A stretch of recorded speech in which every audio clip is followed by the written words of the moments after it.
മുസ്ലിം ലീഗിന്റെ ചരിത്രത്തിലാദ്യമായി 2 വനിതകൾ ദേശീയ ഭാരവാഹിത്വത്തിലെത്തി. വനിതാ ലീഗ് ദേശീയ പ്രസിഡന്റായിരുന്ന ചെന്നൈയിൽ നിന്നുള്ള ഫാത്തിമ മുസഫറും വനിതാ ലീഗ് ദേശീയ സെക്രട്ടറിയായിരുന്ന വയനാട് നിന്നുള്ള ജയന്തി രാജനുമാണ് വനിതാ ഭാരവാഹികൾ. ഇരുവരെയും അസിസ്റ്റന്റ് സെക്രട്ടറിമാരായാണ് തെരഞ്ഞെടുത്തത്. മുസ്ലിം ലീഗിന്റെ ദേശീയ അസിസ്റ്റന്റ് സെക്രട്ടറിയായി കേരളത്തിൽ നിന്ന് തെരഞ്ഞെടുക്കപ്പെട്ട ജയന്തി രാജൻ പാർട്ടിയിലെ ദളിത് വനിതാ നേതാവാണ്.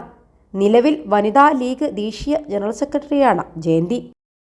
വയനാട് ഇരളം സ്വദേശിയായ ജയന്തി ദളിത് ലീഗ് വനിതാ വിഭാഗം സംസ്ഥാന പ്രസിഡന്റാണ്. പനമരം ബ്ലോക്ക് പഞ്ചായത്ത് അംഗമായിരുന്ന അവർ കഴിഞ്ഞ തദ്ദേശ തെരഞ്ഞെടുപ്പിൽ പുൽപ്പള്ളി ഗ്രാമപഞ്ചായത്തിലേക്ക് മത്സരിച്ചിരുന്നു.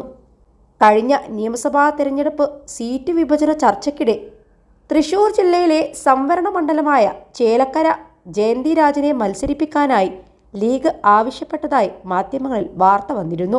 നിലവിൽ ഗുരുവായൂർ മണ്ഡലം മാത്രമാണ് തൃശൂർ ജില്ലയിൽ ലീഗിനുള്ളത്.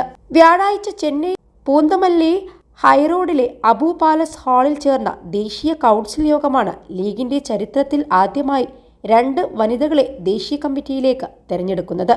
ജയന്തി രാജനെ കൂടാതെ തമിഴ്നാട്ടിൽ നിന്നുള്ള ഫാത്തിമ മുസഫറും തെരഞ്ഞെടുക്കപ്പെട്ടു. തമിഴ്നാട് വഖഫ് ഹജ്ജ് കമ്മിറ്റി അംഗമായ ഫാത്തിമ മുസഫർ ചെന്നൈ കോർപ്പറേഷൻ കൗൺസിലറാണ്. കൂടാതെ പ്രൊഫസർ ഖാദർ മൊയ്തീനാണ് ദേശീയ അധ്യക്ഷനായി തിരഞ്ഞെടുത്തത്.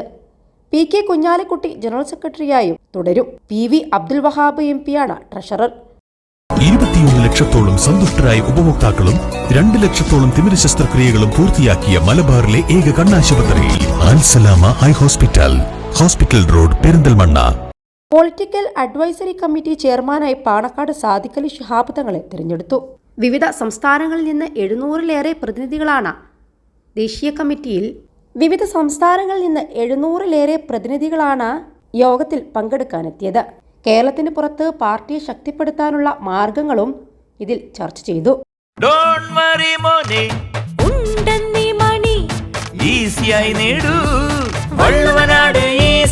ആവശ്യം ഏതുമാകട്ടെ, പണം ഞങ്ങൾ തരും.